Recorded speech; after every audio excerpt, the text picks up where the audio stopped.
Hello and welcome to some more Star Citizen news for the week ending the 29th of January 2017. We condensed down all of CIG's newsletters and headlines and shows and all that sort of jazz so you can talk about it with your mates at the pub and look informed, or just watch it here and not have to watch 1,000 other videos. That's the idea anyway. Links to everything that we discuss in the links description below. All that sort of place. The schedule report 2.6.1 update. So firstly, I want to give a quick update to the 2.6.1 patch, of which the schedule report is giving in-depth detail of that progression every Friday. Go to robertspaceindustries.com/schedule-report for more information there. That schedule report is incredibly good information. But the mega map that was scheduled for 2.6.2 looks like it's made some of its way, at least into 2.6.1. Tests on this feature in the development branch have been promising, so they are aiming to release the single-player aspect of the mega map with 2.6.1. Work on that has actually been complete now too, and is with Q&A or QA for more testing. A lot of the work on the rest of the patch is actually complete, but some areas like with the UI, bug fixes, grenade indicators, and various game balance is still in work. But the patch is still aimed for a live release at the 16th of February and a PTU release as early as the 6th of February. Woo!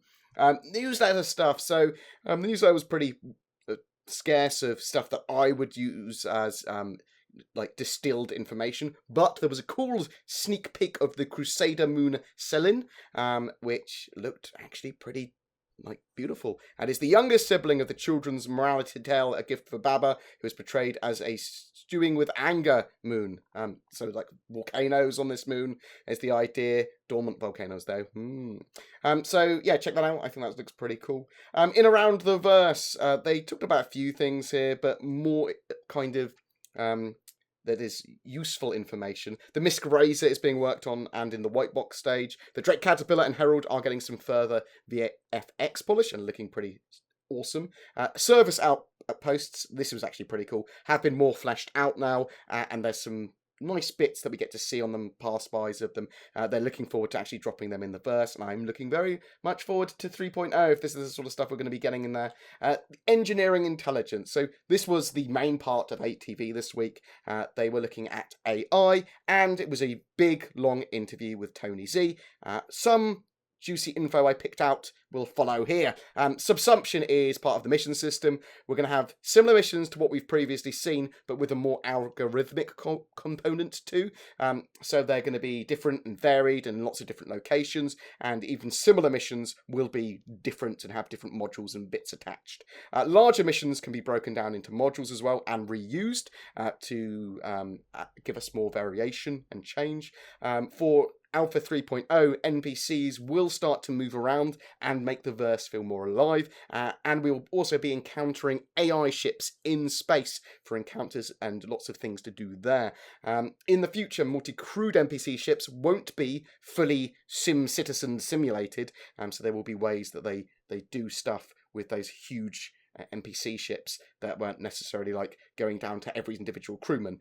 Humans and NPC crewing ships will be based on their skills as well. So if you pay for a high quality, good NPC crew, they're going to fight well. They're going to be better than a trash one, and they could be better than a unorganized player group. NPCs have stats, while players are as good as they can literally get at the game. You will be able to buy AI modules to fill certain roles as well, so like think of AI turrets and that sort of stuff.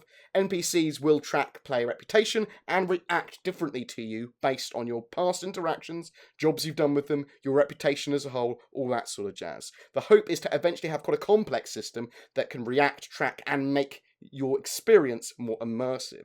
They are having all sorts of wildlife on planets as well, plants, frogs, various animals, all with different types of intelligence and personalities.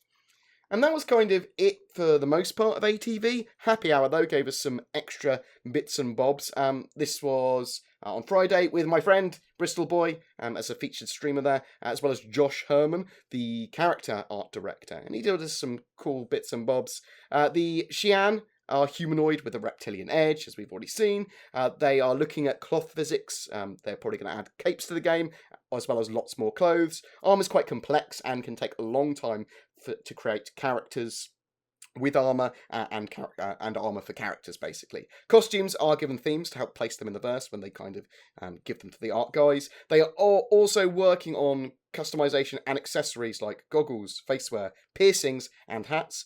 Clothing is planned to be layered, and your underclothes matter. They're not overwritten by the layers above, so that's important to remember, so you can do cool stuff with your clothing.